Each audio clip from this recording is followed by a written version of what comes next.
Content or inbound marketing. Before telling you more about this modern approach, you must truly understand how traditional outbound marketing works. In this older concept, the center of the process is the marketing message you want to spread out to your potential customers. And you can use various ways to do that: cold calls, TV or radio advertising, direct mail, or newspaper ads.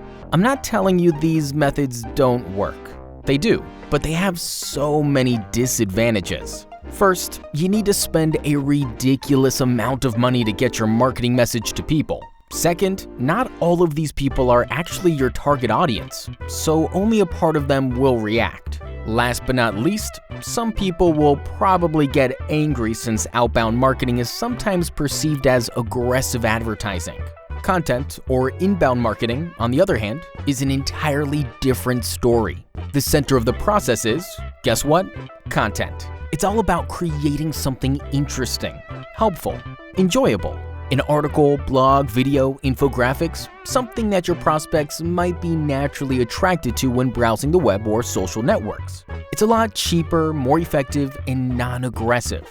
To be honest, you're watching a content marketing right now. So how can we help you more? We will find the right types of content for your business, optimize it for search engines to get you ranked higher, promote your content on social media and other channels, and finally, improve the conversion rates to turn even more visitors into customers. Wait no more. Contact us today.